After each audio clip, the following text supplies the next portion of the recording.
할렐루야.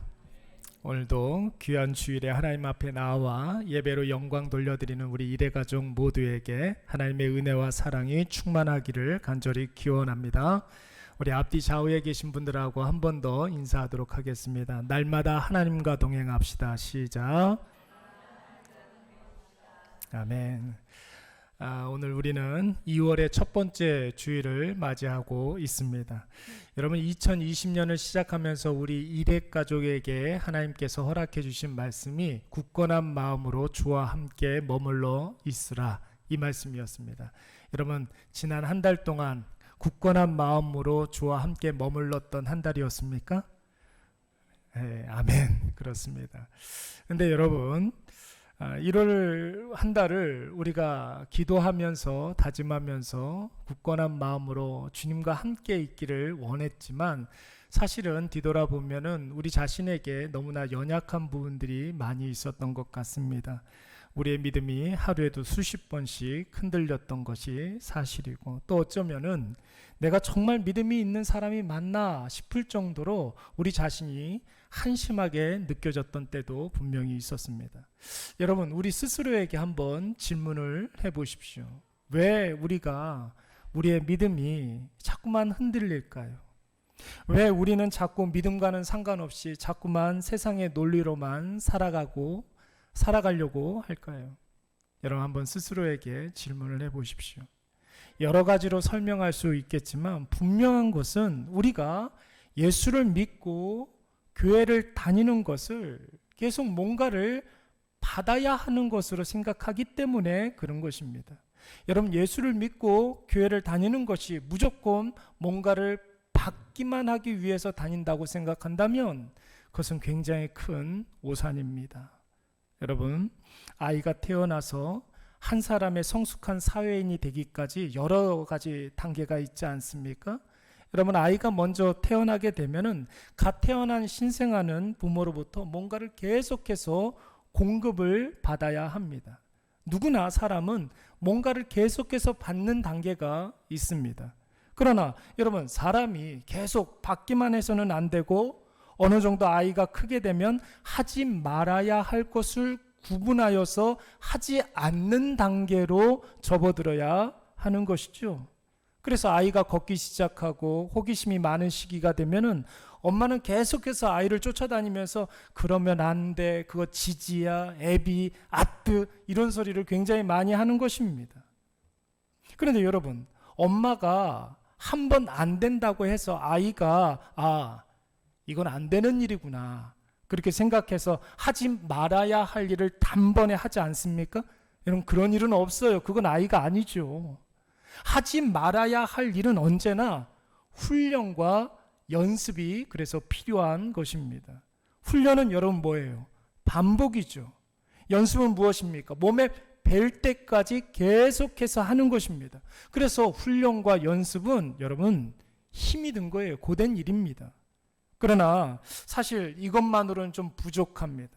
아이가 자라서 성숙한 사람으로 제 몫을 다 하려면은 구하고 받는 단계를 지나서 하지 말아야 할 것을 하지 않는 단계를 지나 마땅히 해야 할 일을 반드시 해내는 단계까지 나아가야 됩니다. 어찌 보면 이 세 번째 단계가 첫 번째, 두 번째 단계보다 훨씬 더 중요하죠. 구하고 받는 단계는 여러분 뭡니까? 생존의 단계예요.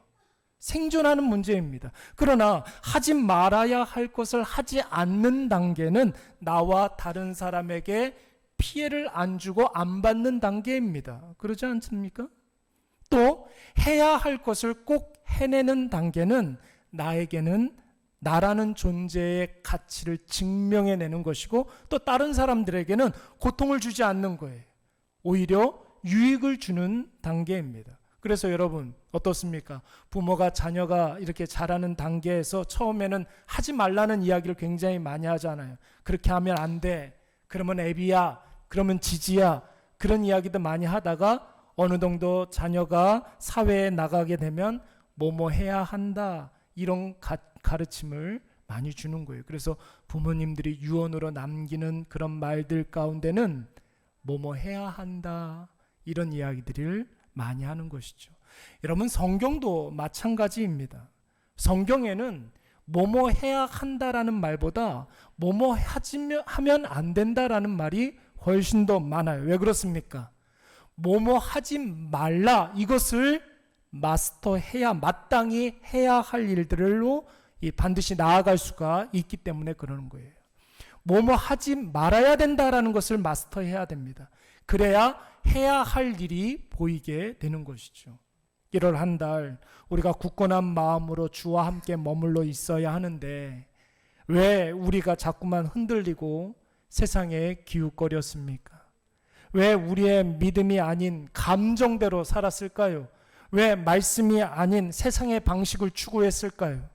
우리의 신앙이 자꾸만 구하고 받는 단계에만 머물러 있었기 때문입니다.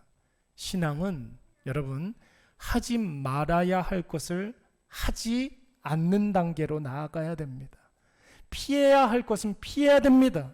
가지 말아야 할 곳은 가면 안 됩니다. 이런 것들을 계속해서 훈련하고 연습해야 되는 것이죠. 그리고 결국에는 우리의 삶 속에 하나님이 나에게 원하시는 그 일, 반드시 해야 할 그 일, 마땅히 감당해야 할 그 사명, 이런 일들을 꼭 해내시는 저와 여러분이 되시기를 간절히 축원합니다. 우리가 계속해서 지금 야곱을 묵상하고 있습니다. 여러분, 한번 생각을 해볼까요? 야곱은 자기 아버지 이삭의 집에서 구하고 얻는 단계의 신앙에 머물러 있었습니다. 여러분, 신앙을 받는 것이라고만 생각을 했었던 거예요, 야곱은. 그러니까 자기 인생의 주인이 누구였습니까? 하나님이 아니라 자기 자신이었죠. 수단과 방법을 가리지 않고 장자권을 쟁취하고 사기를 쳐서라도 축복을 가르쳤던 것입니다. 몇 년 동안이요? 77년 동안. 77살 때까지 그렇게 살았습니다. 그런데 여러분, 야곱의 삶 속에 변화가 생기지 않습니까? 죽음의 위협을 피해서 도망간 그 베델 광야에서 야곱이 무엇을 보게 됩니까? 땅에서부터 선 사닥다리를 하나 보게 되는데 그 끝이 하늘에 닿아 있습니다. 그리고 그 사닥다리를 통해서 하나님의 사자가 계속 오르락 내리락 하는 것을 목격하게 됩니다. 그게 무슨 뜻이라고 그랬죠? 하나님께서 나와 함께 하시는구나. 그것을 본 순간 16절 말씀에 아주 굉장히 중요한 깨달음 한 가지가 있었으니 여호와께서 과연 여기 계시거늘 내가 알지 못하였다. 이거였습니다. 여호와 하나님께서 지금 나와 함께 하셨구나. 이것을 깨닫게 된 거예요. 여러분, 이 깨달음이 있자마자 야곱의 눈에 또 한 가지가 눈에 들어오게 됩니다. 사닥다리 꼭대기에 서 계시는 누구요? 여호와 하나님이 보이셨는데 그 하나님께서 야곱에게 뭐라고 말씀하셨습니까? 아브라함에게 맺었던 그 언약을 너와 갱신하노니 내가 너로 말미암아 큰 민족을 이루게 하겠고 네가 있는 그 땅을 야곱에게 주시마 약속하셨습니다. 여러분, 이때 야곱이 깨닫게 된 것 세 가지를 깨닫게 되었다고 그랬습니다. 내가 하나님을 의식하지 못하고 있을 때에도 하나님 나와 함께 하셨구나. 내가 혼자라고 생각할 때, 내가 외롭고 지쳐 있을 때 하나님이 나를 지켜 보호해 주셨구나.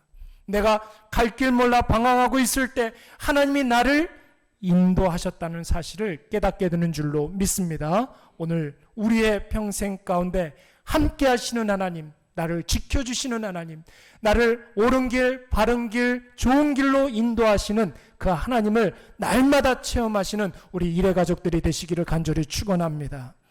여기까지가 야곱의 신앙이 받는 단계였어요. 여기까지가. 야곱이 이제 어느 단계로 나아가야 되겠습니까? 하지 말아야 할 것을 하지 않는 단계로 나아가야 된다는 것이죠. 우리 17절 말씀 다 같이 한번 읽어보도록 하겠습니다. 이에 시작. 이에 두려워하여 이것은 다름 아닌 하나님의 집이요 이는 하늘의 문이로다 하고 하나님의 함께 하심의 은혜, 지켜주심의 은혜, 또 인도하심의 은혜를 경험한 야곱이 가장 먼저 했던 말이 뭐라고요? 두렵도다 이것이요 이곳은 하나님의 집이요 하늘의 문이로다 그랬어요. 두렵도다 그랬습니다.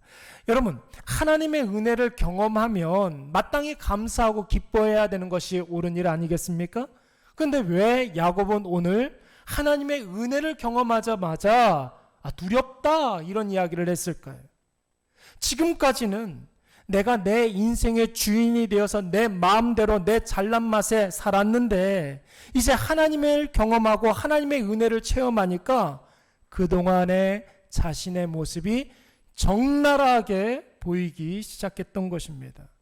사랑하는 여러분, 자기 멋대로 자기 마음대로 살다가 어느 날 때가 되어서 하나님을 만난 사람들의 공통점이 있다면 그것은 무엇입니까?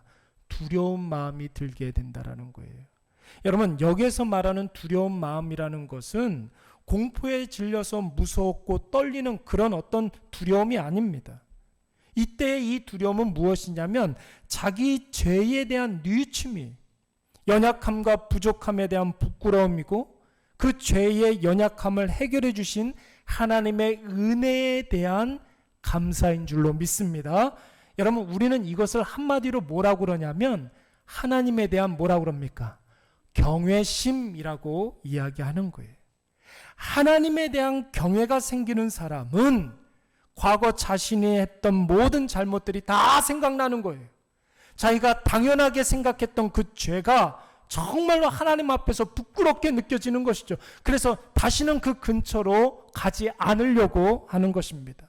하지 말아야 할 것을 하지 않고 만나지 말아야 할 사람을 안 만나고 가지 말아야 할 곳은 절대로 가지 않는 것입니다. 왜요? 이것은 다름 아닌 하나님의 집이요 하늘의 문이기 때문에 하나님이 지금 내 눈앞에서 내 코앞에서 나를 지켜서 보호하시고 나와 함께 하시기 때문에 절대로 그렇게 할 수가 없는 것입니다. 여러분, 우리가 꼭 명심해야 될 것은 무엇이냐면 하나님이 나와 함께 하신다는 말은 두 가지 의미가 있습니다. 첫 번째 의미는 무엇이냐면 하나님이 오늘 나와 함께 하셔서 나에게 힘이 되어주시고 능력이 되어주시고 나를 지켜 보호해 주신다는 은혜의 의미도 있지만 여러분, 두 번째 의미가 매우 중요합니다. 역설적으로 생각하면 하나님께서 나와 함께 하시기 때문에 내가 하는 말 하나님께서 들으신다는 거예요. 내가 하는 행동 하나님께서 보신다는 거예요. 그래서 나의 언행을 하나님께서 판단하시고 뭐 하신다는 겁니까? 심판하신다는 의미가 있는 것입니다. 그러니까 당연히 하지 말아야 할 것을 하지 않을 수가 있는 것이고 우리의 삶 자체가 계속해서 달라지고 변화될 수가 있게 되는 것이죠. 사도 바울을 한번 생각해 보도록 하겠습니다.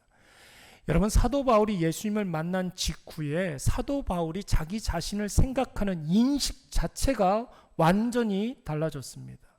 예수님을 만나고 난 이후에 사도 바울이 자기 자신을 어떻게 이야기합니까? 나는 죄인 중에 괴수라는 거예요. 나는 만삭되지 못한 채 태어난 사람이다. 그러니까 덜 떨어진 사람이라는 겁니다.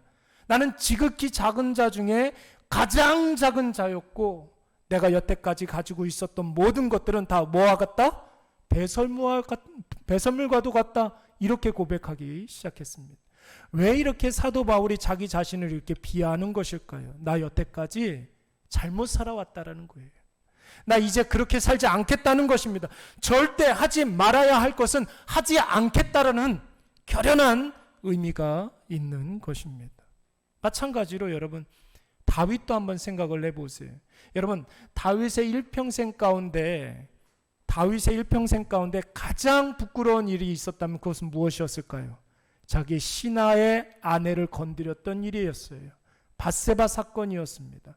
여러분, 이 밧세바 사건이 이 다윗에게 얼마나 큰 충격이었던지 다윗이 나중에 나이가 많아서 자기의 스스로 체온을 유지할 수 없을 때가 있었습니다. 그래서 신하들이 다윗의 체온을 유지하기 위해서 온 이스라엘 전역에서 가장 아름답고 가장 젊고 가장 가장 이쁜 여인 하나를 뽑았어요.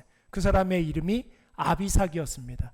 이 아비삭을 다윗의 침소에 같이 자도록 이렇게 넣어줬어요. 그런데 여러분, 놀라운 것은 다윗이 이 여인을 건드리지를 않습니다. 왜 그랬을까요? 자신의 과거의 가운데 밧세바 사건이 그의 마음 가운데 여전히 남아 있었기 때문에 그런 것이었습니다. 그 일이 얼마나 무서운지를 너무나 잘 알고 있었기 때문에 그 일로 인하여 똑같은 죄를 반복하지 않으려고 다윗이 그렇게 했던 것입니다. 여러분, 우리 주변에 알러지가 심한 사람들이 있지 않습니까? 어떤 사람들은 계란 먹으면 막 피부가 뒤집어지는 사람이 있고, 어떤 사람들은 뭐 갑각류 알러지가 있는 사람들이 있고 그러지 않습니까? 여러분, 이런 사람들은 음식을 먹기 전에 꼭 자기가 먹을 그 음식의 성분을 이게 다시 한번 봐야 됩니다. 가장 먼저 그 음식에 들어간 식자재의 성분을 챙겨봐야 되는 거예요. 자기가 먹어도 되는 음식인지 먹으면 안 되는 음식인지. 여러분, 이것을 꼼꼼하게 생각하지 않으면, 챙겨보지 않으면 난리가 나는 거예요. 막 피부 막 다 뒤집어지고 가려움증에 시달리고 호흡곤란이 오고 막 심하면 막 뒤로 넘어가는 사람들도 있잖아요. 여러분, 이 사람이 이것을 어떻게 알았을까요? 과거에 자기가 먹지 말아야 할 음식을 먹고 난리가 났던 적이 있었기 때문에 그런 것이에요. 그 이후부터는 모든 음식을 대할 때마다 두렵고 떨리는 마음으로 음식의 성분을 보게 되는 것이죠. 여러분, 하면 안 되는 생각들이 있습니다. 하면 안 되는 생각들이 있어요. 하면 안 되는 말들이 있습니다. 가면 안 되는 곳이 있어요. 만나면 절대 안 되는 사람들이 있습니다. 누가 보고 계십니까? 나와 함께 하셔서 불꽃 같은 눈으로 나를 지켜보고 계시는, 심판하시는 여호와 하나님께서 우리를 지켜보고 계시는 줄로 믿습니다. 그런데 여러분, 여기까지는 그렇다 치는데 이것으로는 조금 부족해요. 하면 안 되는 것을 절대 하지 않는 단계를 지나서 마땅히 해야 할 그 일들에 대해서 반드시 하는 일들로 우리가 나아가야 할 줄로 믿습니다. 우리 다 같이 21절과 22절 말씀 다 같이 한번 읽어보도록 하겠습니다. 시작. 내가 평안히 아버지 집으로 돌아가게 하시오면 여호와께서 나의 하나님이 되실 것이요 내가 기둥으로 세운 이 돌이 하나님의 집이 될 것이요 하나님께서 내게 주신 모든 것에서 10분의 1을 내가 반드시 하나님께 드리겠나이다 하였더라. 자, 여러분, 야곱이 하나님을 만나 은혜를 입었습니다. 13절 말씀에 앞서서. 그리고 과거에 자신의 모습을 회개하고 다시는 하지 말아야 할 것들은 안 하기로 마음먹었습니다. 방금 전에 우리가 생각해 봤죠. 그런데 다음에 21절과 22절 말씀에서는 야곱이 뭐 했습니까? 하나님 앞에 세 가지를 뭐 했다고 그랬죠? 서원했어요. 여러분, 첫 번째가 뭐였습니까? 하나님이 나의 하나님이 되신다. 두 번째는요, 지금 이곳이 하나님의 집이 될 것입니다. 세 번째는 평생 뭐 하겠다고요? 11조 하겠다. 이렇게 이야기했습니다. 여러분, 간단히 이것을 해석을 해보면, 첫째, 하나님이 나의 하나님이 되신다는 말은 내가 앞으로 평생에 하나님과 동행하며 하나님 앞에 살겠다는 그런 의미입니다. 나의 하나님이라는 건 뭐예요? 내 앞에 하나님께서 계신다는 사실을 내가 잊지 않겠습니다. 늘 그 하나님과 동행하겠습니다. 이런 뜻이 되는 것이죠. 그리고 이곳이 하나님의 집이 되겠습니다 라는 것은 무엇이냐면, 여러분, 하나님의 집의 주인은 누가 되십니까? 누가 주권이 있어요? 하나님께 주권이 있어요. 그러니까 하나님의 집에서 하나님의 법을 따라야 한다라는 것이죠. 내 모든 생각, 내 판단 다 버리고 하나님의 말씀에 순종하면서 하나님의 뜻대로 살겠다라는 그런 뜻인 줄로 믿습니다. 세 번째, 평생 11조 하겠다는 말은 내가 앞으로 만나게 되는 모든 상황 누가 주신 거예요? 하나님께서 주신 거예요. 나에게 허락해 주신 사람들 누가 보내주셨습니까? 하나님께서 보내주셨다는 거예요. 그것이 좋은 상황이든 나쁜 상황이든 간에 다 하나님께서 주셨다는 사실을 내가 믿고 날마다 감사하면서 오직 누구께 영광? 하나님께 영광을 돌리겠다라는 결연한 다짐을 의미하는 것입니다. 근데 여러분, 오늘 이 말씀의 문맥을 가만히 살펴보면 뭔가 좀 깨름직한 부분들이 있습니다. 그것이 무엇입니까? 20절 말씀 한번 볼까요? 야곱이 서원하여 이르되 하나님이 나와 함께 하셔서 내가 가는 이 길에서 나를 지켜주시고 먹을 떡과 입을 옷을 주시어 내가 평안히 아버지 집으로 돌아가게 하시오면, 이렇게 이야기했습니다. 이 말이 무슨 뜻이에요? 이 광야도 같은 세상에서 나를 지켜주시고 내 필요를 채워주시고 나를 평안히 인도해 주시면, 조건절이죠. 내가 하나님을 잘 섬겨보겠습니다. 하나님이 먼저 그렇게 해주시면 내가 그렇게 하겠죠. 이런 말처럼 들립니다. 여러분, 지금 야곱이 하나님과 거래를 하고 있는 것입니까? 야곱이 또 장깨를 내어서 하나님과 딜하고 있는 거예요? 여러분, 그런 말이 아니라 우리말 성경에는 이 말씀이 조건절로 되어 있지만 히브리어 성경에서는 이 조건절이 과거에 이미 일어난 어떤 일을 근거로 해서 미래 완료형으로 되어 있습니다. 그러니까 무슨 뜻이냐면 앞으로 내가 그렇게 할 것을 확신합니다, 이런 뜻이에요. 이미 하나님께서 나에게 은혜를 주셨기 때문에 그 은혜 받고 내가 이렇게 하겠습니다라는 결혼한 선포가 되는 것입니다. 만약에 하나님께서 그렇게 하시면 그렇게 하겠다, 이게 아니라 이미 하나님께서 그렇게 하셨으니, 다시 말해서 이미 과거에 하나님께서 나와 함께하여 주셨으니, 이미 나를 지켜주셨으니, 나의 부족과 필요를 채워주시고 늘 좋은 곳으로 나를 인도해 주셨으니 나는 앞으로 평생을 하나님 앞에 살겠고 하나님께 순종하겠고 하나님께 영광 돌리며 살겠습니다, 이런 뜻이 되는 것이죠. 사랑하는 여러분, 하나님은 이미 우리에게 필요한 것을 다 허락해 주신 줄로 믿습니다. 여러분, 부족한 게 뭐가 있습니까? 여러분, 하나님께서 우리에게 주신 것, 안 주신 것은 또 무엇입니까? 그런데 우리는 여전히 내가 세상에서 가장 부족한 사람처럼 하나님을 대해요. 나는 아무것도 없는 사람처럼 하나님을 대한다는 거예요. 왜 하나님 나한테는 그런 걸 안 주십니까? 왜 나만 이렇게 손해를 봐야 합니까? 왜 나만 이런 일을 당해야 됩니까? 이렇게 날마다 불평하고 하나님을 원망한다라는 것이죠. 그런데 여러분, 한번 가만히 생각을 해보세요. 하나님께서 나에게 안 주신 것은 또 뭡니까? 이날 이때까지 하나님께서 건강 주셨잖아요. 물론 아팠던 적이 있었는데 남들 같아서는 다 꼬꾸라졌을 그 병에서 하나님께서 나를 일으켜 세워주시지 않았습니까? 우리가 마시는 공기, 여러분들 오늘 기도해가지고 여러분들 호흡하는 사람 있습니까? 내가 구하지도 않았는데 하나님께서 이미 다 허락해 주신 것들이, 여러분에게 사랑하는 가족 누가 주셨어요? 하나님이 주셨어요. 여러분에게 있는 그 젊음, 여러분들에게 있는 그 여러 가지 경험들, 일할 수 있는 일터, 나를 도와주고 나에게 힘이 되는 사랑하는 지체들, 우리 사랑하는 일회교회 누가 주셨다고요? 여호와 하나님께서 주신 줄로 믿습니다. 그런데도 우리가 늘 부족함을 느끼는 것은 사실 좀 없어도 되는 것들 가지고 하나님께 자꾸만 이 뭡니까? 그 뭐라 그러죠? 그 땡깡을 놓는 거예요.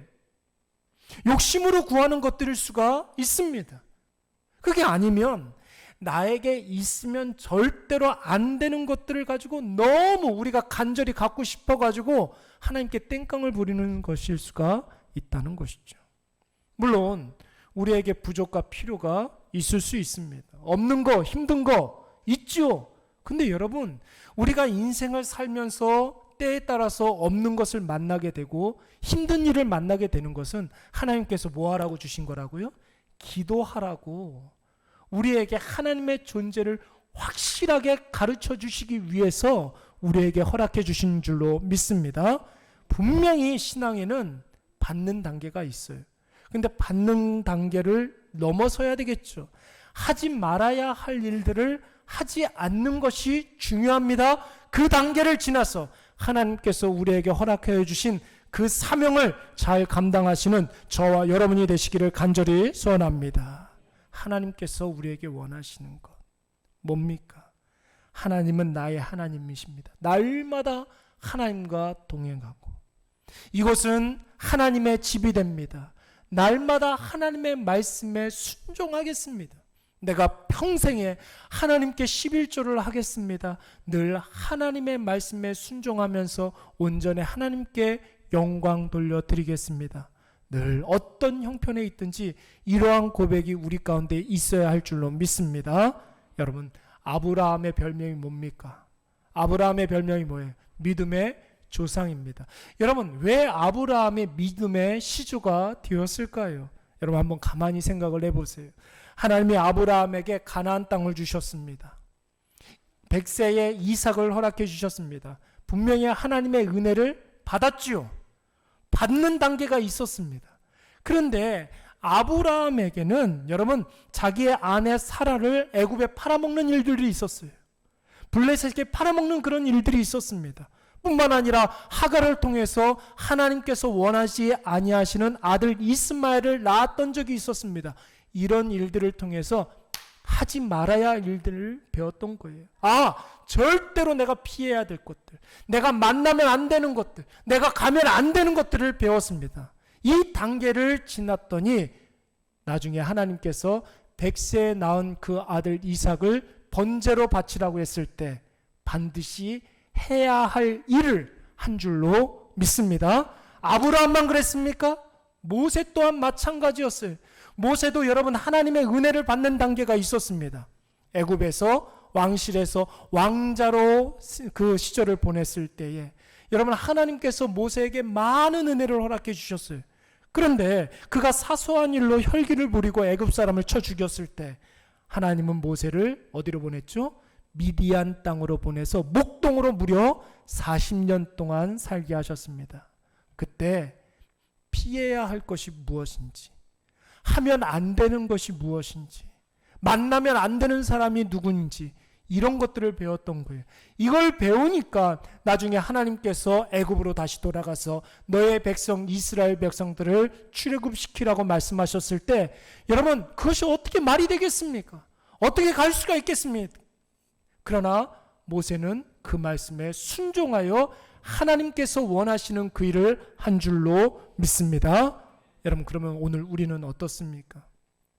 야곱이 77년 동안 부모 밑에서 받기만 하다가 이제 드디어 아무것도 없는 혈혈단신의 광야에서 하지 말아야 할 것들을 깨닫고 해야 할 일들에 대한 결연한 결단을 했던 것처럼 오늘 우리도 하지 말아야 할 것들에 대한 단호함이 있어야 될 줄로 믿습니다.